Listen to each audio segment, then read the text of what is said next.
என்னப்பா சக்தி என்னாச்சு? என்னையா? ஒண்ணும் இல்ல சித்தப்பா, ஒரு சின்ன கனவு. ஏண்டா கனவா இருந்தாலும் ஒரு நியாயம் வேணாமாடா? நமக்கு விளம்பரம் பிடிக்காது என்னங்க ஃப்ரெண்டு?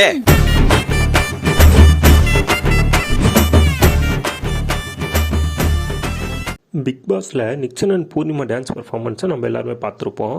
சரி, ஐஷு இருந்த வரைக்கும் தான் நிக்சன் இப்படி பண்ணிட்டு இருந்தான். ஐஷு போனதுக்கப்புறம் ஒழுங்காக கேம் ஆடுவான்னு பார்த்தா, டேய் எண்டு காடு போட்டு எகத்தால பாடா பண்றீங்க. எனக்கு எண்டே கிடையாதுடா. என்னோட அடுத்த எய்ம் பூர்ணிமா. சரி, 2 பேரும் ஏதோ பர்ஃபார்மன்ஸ் பண்ணணும்னு முடிவு பண்ணிட்டீங்க. அதுக்கு இந்த சாங் தான் டிசைட் பண்ணுமா? பாவங்க அந்த மனுஷன் விஷ்ணு. சும்மா இருந்தவன மாயா தாங்க உசுப்பேத்தி பூர்ணிமா மேலே ஒரு லவ் வர வச்சதே. சரி, டான்ஸ் முடிஞ்சிருச்சு, அதோட நிறுத்திடுவாங்கன்னு பார்த்தா நிக்சன் தலைவன் அவன் வேலையை ஆரம்பிச்சிட்டான். அடுத்து பூர்ணிமா கிட்ட போய் என்ன சொல்லியிருக்காப்புலனா, எங்க நீங்கள் வேற லெவலில் இருக்கீங்க, உங்ககிட்ட யாரும் ப்ரப்போஸ் பண்ணதே இல்லையா, வேற மாதிரி இருக்குங்க டான்ஸ் எக்ஸ்பிரஷன்லாம் சொல்லியிருக்காப்புல. அதை போய் பூர்ணிமா மாயா கிட்ட நிக்சன் இது மாதிரிலாம் சொல்கிறான் அப்படின்ட்டு சொல்லியிருக்காங்க. சரி, இப்போவாது நிக்சனை பற்றி புரிஞ்சுப்பான்னு பார்த்தா,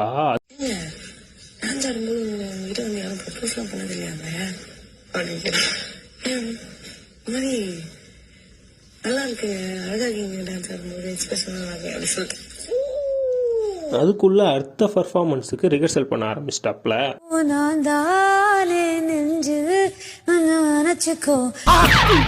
ஆஹா, அந்த மறுபடியும் ஆரம்பிச்சான்ல. கேப்பு கிடைக்கிற இடத்துல எல்லாம் புள்ள பண்றானயா. கூப்பிட்டதே இல்ல. நீ எப்படி கூப்பிட்டுருக்கீங்க? இப்போ நிக்சன் தான் கூப்பிட்டு. அப்படியே கூப்பிடுங்க. ஆனா இதுக்கு மேல அது எனக்கு வரமாட்டேங்குது நேச்சுரலா. ஆஹா, இவன் சும்மா இருந்தாலும் சண்டாளத்திற்கு இவன் நாலா பக்கம் சுத்தி வர்றா.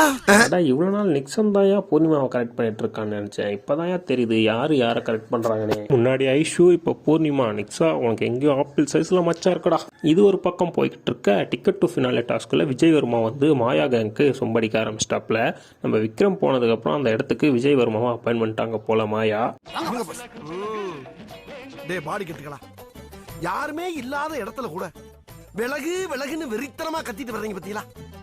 உங்களை நினைக்கும் போது என் கண்ணு கசங்குதுடா. ஏன் அப்படி சொல்றேன்னா, மார்னிங் ஆக்டிவிட்டியில விஜய் வர்மா வந்து நம்ம மணியை டேமேஜ் பண்ணிருப்பாப்ல. ஆக்சுவலா ஜெயிச்சது மணி தான். மணியை வந்து விஷ்ணு யூஸ் பண்ணிக்கிட்டாப்ல. மணியை வந்து ஜோக்கர் ஆக்கிட்டாரு விஷ்ணு அப்படின்ட்டு சொல்லியிருப்பாப்ல.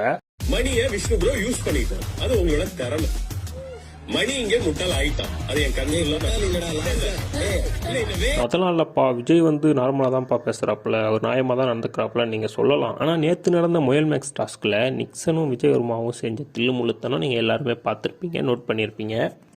நிக்சன் கார்டில் அடையாளம் வைக்கிறதும் அந்த அடையாளம் வச்ச கார்டை வந்து ஹைலைட் பண்ணி காட்டுறதும் விஜய் வர்மா பண்ணியிருப்பாப்புல. இது கேமில் பண்ணதோட விடாமல் எல்லாரும் கூட்டமாக உட்காந்து ஓப்பனாக வேற பேசிக்கிறாங்க. நான் பண்ணதுனால தான் நீ ஜெயிச்சே அப்படின்ற மாதிரி. அட, காலையில் தான்ப்பா நல்ல மாதிரி பேசினா, இப்போ நான்ப்பா இப்படி பேசுகிறான்ற மாதிரி ஆயிடுச்சு. அவங்க பண்ண ஆக்ஷன் எடுக்க முடியாது, ஆனால் பரவாயில்ல. அது பண்ணாத. சொல்லாதீங்க. ஓடவும் முடியாது, ஒளியவும் முடியாதுன்றா நம்ம ஆண்டவர். வீக்கெண்ட் எபிசோட்ல இதை கேட்டு நிக்சன் கிட்ட இருக்க 3 பாயிண்ட்டை பறிச்சு தினேஷ் கிட்ட கொடுக்குறாரான்னு பார்க்கலாம்.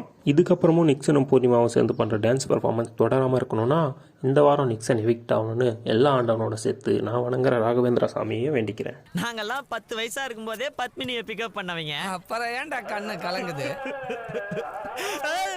சரி ஊர்ல